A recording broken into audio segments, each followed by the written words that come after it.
राधे राधे दोस्तों, आज मैं आपके लिए एक नई कथा लेकर आई हूँ जिसका नाम है मीराबाई की कहानी। प्रस्तावना। मीराबाई, जिन्हें संत मीरा भी कहा जाता है, भक्ति आंदोलन की प्रमुख संत और भक्त कवयित्री थीं। इनकी कहानी और इनकी कविताएं भगवान अनन्य भक्ति को दर्शाती हैं। जन्म और प्रारंभिक जीवन। मीरा का जन्म 1498 में राजस्थान के मेड़ता के एक राजपूत परिवार में हुआ था। उनके पिता का नाम रतन सिंह राठौर था। बचपन से ही मीरा भगवान कृष्ण के प्रति आकर्षित थीं। कृष्ण भक्ति की शुरुआत। मीरा ने बचपन में ही भगवान कृष्ण की मूर्ति को अपना पति मान लिया था। वे हमेशा कृष्ण की मूर्ति के साथ समय बिताती थीं और उनसे बातें करती थीं। विवाह और कठिनाइयाँ। मीरा का विवाह चित्तौड़गढ़ के महाराणा कुंभा के साथ हुआ था। विवाह के बाद भी मीरा का कृष्ण भक्ति कम नहीं हुई। उनके ससुराल वालों ने उनकी भक्ति को स्वीकार नहीं किया और उन्हें कई प्रकार की कठिनाइयों का सामना करना पड़ा। ससुराल में संघर्ष। मीरा के ससुराल वालों ने उन्हें कृष्ण भक्ति से दूर करने के लिए कई प्रयास किए। उन्हें विष देने की कोशिश की गई, लेकिन भगवान कृष्ण ने हमेशा उनकी रक्षा की। मीरा के लिए कृष्ण ही सब कुछ थे और वे किसी भी परिस्थिति में उनकी भक्ति से दूर नहीं हुई। संतों के साथ संगत। मीरा ने अपने जीवन में कई संतों के साथ संगत की और उनसे भक्ति मार्ग के बारे में सीखा। वे तानसेन, स्वामी हरिदास और संत रविदास के संपर्क में आईं और उनकी शिक्षाओं से प्रभावित हुईं। चित्तौड़गढ़ छोड़ना। अंततः मीरा ने अपने ससुराल को छोड़ दिया और तीर्थ यात्रा पर निकल पड़ीं। वे वृंदावन और द्वारका गईं, जहां उन्होंने कृष्ण भक्ति में अपना जीवन व्यतीत किया। अंतिम समय। मीरा का अंत समय द्वारका में हुआ, जहां उन्होंने भगवान कृष्ण में लीन होकर अपनी अंतिम सांसें ली। उनकी मृत्यु का वर्ष 1547 माना जाता है। कविताओं और भजन। मीरा बाई की कविताएं और भजन आज भी लोगों के बीच लोकप्रिय हैं और वे भक्तों के दिलों में भगवान कृष्ण के प्रति भक्ति को जागृत करते हैं। उनके भजन और कविताएं हिंदी साहित्य को संपूर्ण हिस्सा माना जाता है। हिंदी साहित्य का महत्वपूर्ण हिस्सा है। समाप्ति। मीराबाई की कहानी हमें भगवान के प्रति अनन्य भक्ति और विश्वास की प्रेरणा देती है। उनकी भक्ति, त्याग और प्रेम की कहानी आज भी लोगों के लिए प्रेरणा का स्रोत है। मीराबाई की कहानी का आगे का हिस्सा। वृंदावन में जीवन। वृंदावन पहुंचने के बाद मीरा ने अपना अधिकांश समय भगवान कृष्ण की भक्ति में बिताया।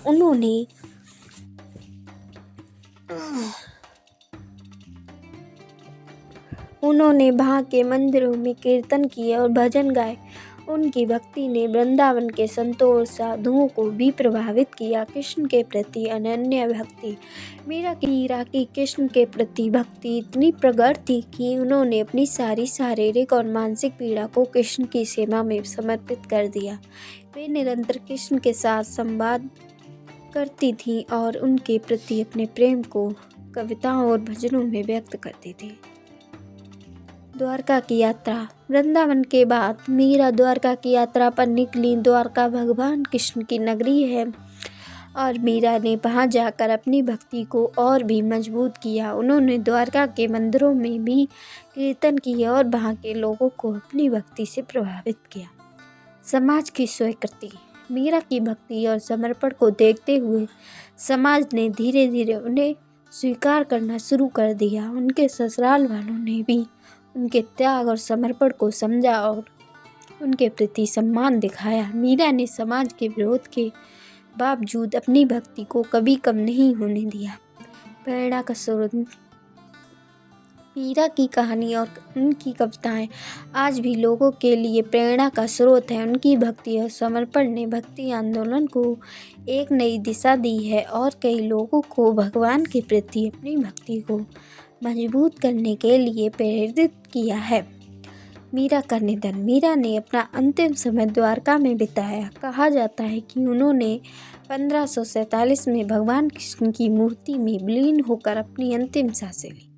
उनकी मृत्यु के बाद भी उनकी कविताएं और भजन लोगों के बीच जीवित हैं और उनकी भक्ति को दर्शाते हैं। समाप्ति। मीराबाई की कहानी हमें सिखाती है कि सच्ची भक्ति और प्रेम किसी भी बाधा को पार कर सकते हैं। उनकी भक्ति, त्याग और प्रेम की कहानी आज भी हमें प्रेरित करती है और भगवान के प्रति हमारी आस्था को मजबूत करती है। मीराबाई की कहानी में एक आकर्षक और कम ज्ञात बात। मीराबाई की भक्ति और प्रेम की कहानी तो बहुत से लोग जानते हैं, लेकिन उनकी जीवन यात्रा में एक ऐसा प्रकरण है जो बहुत कम लोगों को पता है। ये घटना बताती है कि मीराबाई की भक्ति केवल एक धार्मिक आंदोलन नहीं थी, बल्कि उनके व्यक्तिगत अनुभवों और चमत्कारों से भरी हुई थी। कृष्ण का प्रत्यक्ष दर्शन। कहा जाता है कि जब मीराबाई वृंदावन में थी, उन्होंने भगवान कृष्ण के प्रत्यक्ष दर्शन किए थे। एक रात जब वे कृष्ण की मूर्ति के सामने ध्यानमग्न थी, भगवान कृष्ण ने स्वयं प्रकट होकर उनसे संवाद किया। यह अनुभव मीरा के लिए अत्यंत व्यक्तिगत और गहरा था, जिसने उनकी भक्ति को और भी मजबूत कर दिया। अनोखा प्रसंग। विष का प्याला। मीराबाई को उनके ससुराल वालों ने कई बार मारने की कोशिश की, जिनमें से एक प्रसंग विष का प्याला भी है। एक बार उन्हें विष का प्याला पीने के लिए दिया गया। मीरा ने भगवान कृष्ण का नाम लेकर वह प्याला भी पी लिया, लेकिन चमत्कारिक रूप से वह विष उन्हें कुछ नहीं कर पाया। इस घटना से उनके ससुराल वाले और पूरे राज्य को स्तंभ कर दिया और उनकी भक्ति की शक्ति को सबने मान लिया। कृष्ण के साथ विवाह। एक और कम ज्ञात प्रसंग यह है कि मीराबाई ने अपने जीवन के अंतिम दिनों में घोषणा की थी कि वे अब भगवान कृष्ण की पतिव्रता हैं और उन्होंने उनसे आध्यात्मिक विवाह कर लिया। द्वारका में रहते हुए उन्होंने अपने को पूरी तरह से कृष्ण को समर्पित कर दिया और अपने सांसारिक जीवन को पूरी तरह से त्याग दिया। मीरा का द्वारका में समर्पण। द्वारका में अपने अंतिम दिनों के दौरान कहा जाता है कि मीराबाई ने अपनी प्राण त्यागने से पहले भगवान कृष्ण की मूर्ति में समाहित होने की प्रार्थना की थी। यह भी जाना जाता है कि उनकी प्रार्थना सुन ली गई थी और वे कृष्ण की मूर्ति के सामने ध्यानमग्न होकर अपनी अंतिम सांसें लीं, जैसे कि वे कृष्ण में विलीन हो गई हों। अंतिम रहस्य।